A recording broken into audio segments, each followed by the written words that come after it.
کہتے ہیں ہر جادوئی گاؤں میں ایک کہانی چھپی ہوتی ہے، اور یہ کہانی خواب، محنت اور حسد کے بیچ ہونے والی جنگ کی ہے۔ دور ایک ہرے بھرے جنگل میں رنگ برنگی پریاں رہتی تھیں، جن کے پروں میں روشنی اور باتوں میں خوشبو بسی ہوتی تھی۔ تتلیاں ان کے ساتھ ناچت اور پھول ان کے گیتوں پر کھلتے۔ ایک دن پریوں کی رانی نے سب کو محل میں بلایا اور کہا، ہر پری اپنا سب سے خوبصورت ہنر دنیا کو دکھائے۔ جو ڈریس ڈیزائنر ہے وہ باؤٹیک بنائے، جو آرٹسٹ ہے وہ آرٹ گیلری سجائے، اور جو بیوٹی ایکسپرٹ ہے وہ پارلر کھولے۔ آپ کے پاس صرف 10 دن ہیں۔ پورے گاؤں میں جوش کی لہر دوڑ گئی۔ ہر پری تیاری میں مصروف ہو گئی، سوائے یاسمین پری کے، جو بس سونے کی شوقین تھی۔ مگر اس نے ایک نیا خواب دیکھا، ایسا کیفے جو لائبریری اور پھولوں کی دکان کے ساتھ ہو۔ مگر کسی کے دل میں حسد کی چنگاری جل چکی تھی۔ یاسمین پری نرم دل، ہنس مکھ اور سادہ مزاج تھی۔ اسے پھول پسند تھے، کتابیں پسند تھیں، اور سب سے زیادہ دوسروں کے چہروں پر خوشی لانا۔ اسی گاؤں میں سنمرن پری رہتی تھی، ہر وقت غصے میں، دوسروں سے حسد کرنے والی۔ جب یاسمین نے اپنا کیفے بنانے کا منصوبہ شروع کیا، وہ روز جنگل سے پھول اور جڑی بوٹیاں لاتی۔ سنمرن نے یہ سب دیکھا، مگر اس کے دل میں تعریف کے بجائے جلن بھر گئی۔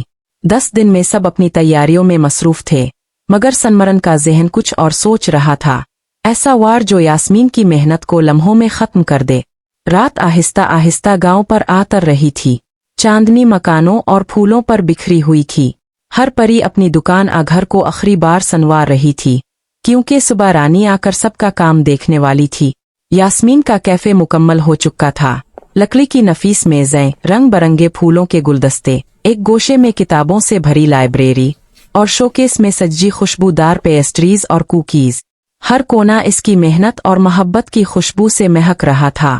مگر گاؤں کے ایک کونے میں سنمرن پری اپنے کمرے میں بیٹھی حسد سے بھر رہی تھی۔ کئی دنوں سے وہ دیکھ رہی تھی کہ سب پریاں یاسمین کے کیفے کی تعریف کر رہی ہیں۔ اس کے دل میں جلن کا بیج جڑ پکڑ چکا تھا۔ اس نے اپنی شرارتی گلہری کو بلایا اور کہا، آج رات یہ کیفے نہیں بچے گا۔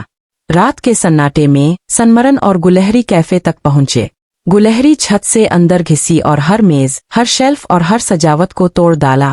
لمحوں میں وہ حسین جگہ ملبے کا ایئر بن گئی۔ صبح جب یاسمین وہاں پہنچی، منظر دیکھ کر اس کی آنکھوں میں آنسو آ گئے۔ دل ٹوٹا ضرور، مگر ہمت نہیں ہاری۔ وہ جنگل گئی، تازہ پھول اور خوشبودار جڑی بوٹیاں چنے، کتابیں جمع کی اور دن رات دوبارہ محنت میں لگ گئی۔ 10ویں دن جب رانی گاؤں پہنچی تو سب سے پہلے دیگر پریوں کے منصوبے دیکھے، خوبصورت باؤٹیک، آرٹ ہاؤس، بیوٹی پارلر۔ پھر سنمرن کا باؤٹیک آیا، جو بکھرا ہوا اور خالی تھا۔ اسی لمحے وہی گلہری رانی کے سامنے آئی اور سب سچ بتا دیا۔ رانی نے یاسمین کو بلایا۔ وہ بولی، میں آپ کو کچھ خاص دکھانا چاہتی ہوں۔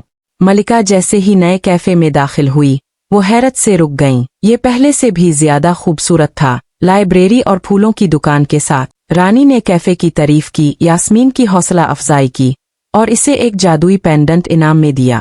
پھر وہ سنمرن کی طرف مڑی، تم نے نہ صرف اپنی محنت نہیں کی، بلکہ دوسروں کا کام برباد کرنے کی کوشش کی۔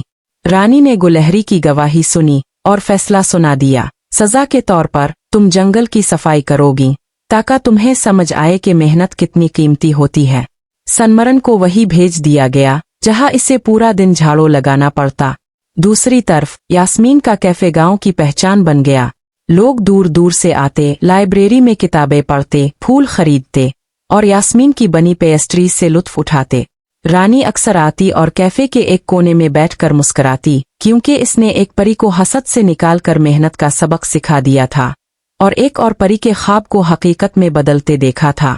وقت گزرتا گیا، اور یاسمین کا کیفے گاؤں کا دل بن گیا۔ یہاں صرف کھانے پینے کی چیزیں نہیں ملتیں، بلکہ محبت، دوستی اور کہانیاں بانٹی جاتی۔ سنمرن بھی بدلنے لگی۔ جنگل کی صفائی کرتے کرتے اس نے صبر اور محنت سیکھ لی۔ آہستہ آہستہ اس نے بھی چھوٹا سا باؤٹیک بنایا، اس بار ایمانداری سے۔ یاسمین نے حسد کرنے والی کو معاف کر دیا، اور دونوں ایک دوسرے کے ساتھ مسکرا کر کام کرنے لگے۔ یوں ایک جادوئی گاؤں میں محنت اور معافی نے حسد اور توڑ پھوڑ کو شکست دے دی۔ حسد خواب توڑتا ہے، مگر محنت اور سچائی انہیں دوبارہ زندہ کر دیتی ہے۔ جو دوسروں کو اوپر اٹھاتے ہیں، اصل میں وہ خود سب سے بلند ہو جاتے ہیں۔